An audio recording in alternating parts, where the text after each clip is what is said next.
Parang kailan lang, 2 taon na pala mula nang mangarap akong makaalis sa probinsya. Lumuwas ako ng Maynila na isang maleta lang ang dala. Walang kasamang pamilya, walang kasiguraduhan. Ako lang. Bawat araw, trabaho. Bawat piso, ipon. Hanggang sa nakahanap ako ng maliit na unit sa Sukat, Parañaque. Sabi nila, bahain daw pero bihira raw abutin ang gusali. Sapat na iyon para sa isang katulad kong sanay makipagsapalaran. 1 taon na ako dito. Unti-unti kong nabuo ang tinatawag kong tahanan. Isang electric fan muna, tapos mesa, sunod isang maliit na ref, isang rice cooker, isang kama. Para sa iba, simpleng gamit lang, pero para sa akin, bawat piraso ay tropeyo. Bunga ng pawis, katibayan na kaya kong mabuhay mag-isa. Tuwing sahod may nadadagdag, may saya sa bawat pagbukas ng pintuan. Nasa wakas, may sariling lugar na ako. Walang nakikialam, walang umaasa, akin ang lahat. Hindi ko alam na isang gabi, isang bagyong may pangalang hindi ko na malilimutan ang babawi sa lahat ng pinaghirapan ko. Nagsimula sa malakas na hangin, nakakapanindig balahibo ang ugong ng hangin sa labas. Pero sabi ng kapitbahay, normal lang daw. Sanay na raw ang sukat sa bagyo, hanggang sa bumigay ang ulan. Unang oras, paunti-unti nang tumataas ang tubig. Pangalawang oras, umabot na sa pintuan. At pangatlo, halos hanggang tuhod na. Kinabahan ako. Mabilis kong tinanggal ang saksakan ng mga gamit ko. Inakyat sa kama ang mga kahon. Pero ang tuli ng pag-akyat ng baha, parang galit na galit ang langit. Bago pa man ako makaisip, baha na ang loob ng unit. Naririnig ko ang mga sigaw sa labas. May nagbabanggaan na mga kahoy, may sumisigaw ng tulong, at hindi ko na maintindihan. Kumapit ako sa pinto habang nakatingin sa mga gamit na unti-unting nilalamon ng tubig. Yung maliit na ref na pinag-ipunan ko ng 3 buwan, bumaliktad at lumutang na parang laruan. Hindi ko magawa ang kahit ano. Wala akong kayang iligtas. Kinabukasan, parang ibang mundo ang bumulaga sa akin.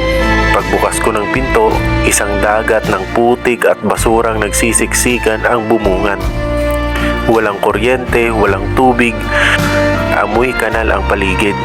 Yung kama kong pinapangarap ko noon, nakabaliktad na parang basahan.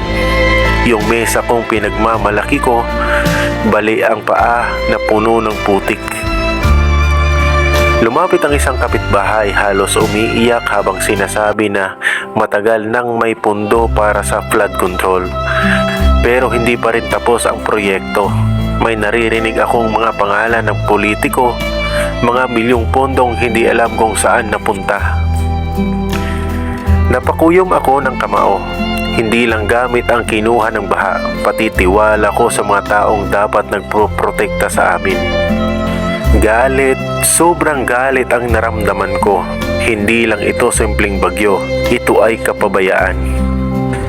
Habang nililimas ko ang putik, isa-isang bumalik sa isip ko ang bawat sakripisyo. Yung mga gabing nag-o-overtime para makabili ng electric fan, yung mga araw na tiniis ang instant noodles para lang makapag-down ng ref, lahat iyon nilamon ng tubig sa loob ng ilang oras lang. Ang sakit, hindi lang dahil sa nawalang gamit kundi dahil sa pakiramdam na parang wala nang nag-aalaga sa amin. Paulit-ulit ang baha, paulit-ulit ang pangako ng gobyerno, pero hito kami, nag-iisang nilulubog ng kapabayaan. May bata sa labas, nakahawak sa nanay niya. Umiiyak dahil wala silang matutuluyan. May matandang nakaupo sa gilid ng kalsada, bit-bit ang basang litrato ng pamilya. Sa gitna ng lahat, naisip ko, kung ganito ang buhay sa lungsod, paano pa ang iba na mas mahirap at mas walang-wala? May mga araw na lumipas bago unti-unting humupa ang baha. Ang dating unit na tawag ko ay tahanan, ngayon ay parang libingan ng lahat ng pangarap ko. Nag-umpisa akong maglinis, isa-isang nilabhan ang mga damit kahit amoy kanal. Pinilit kong ayusin ang mga natira kahit halos wala nang mailigtas. Habang ginagawa ko iyon, may kung anong lakas ang bumalik sa akin.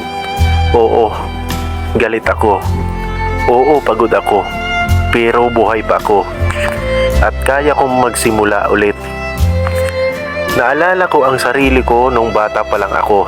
Sanay na sa hirap, sanay na sa pagkawala.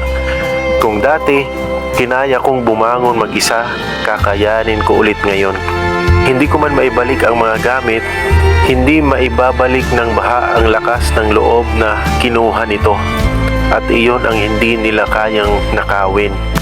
Hanggang ngayon, tuwing umuulan, may kaba pa rin sa dibdib ko. Pero mas malakas na ang boses sa loob ko na nagsasabing hindi ako matatalo. Patuloy akong nag-iipon, patuloy na bumabangon, pero hindi ko makakalimutan ang aral ng bagyo. Hindi lahat ng nawawala ay kailangang ibalik. Minsan, ang tunay na yaman ay ang tapang na bumangon at ang galit na dala ng bawat baha. Gagamitin ko bilang apoy para ipaglaban ang tama. Hindi dapat normal ang ganito, hindi dapat tanggapin ang kapabayaan. Kaya sa bawat kwento ko, sinisigaw ko ang sama ng loob para marinig ng mga dapat makarinig.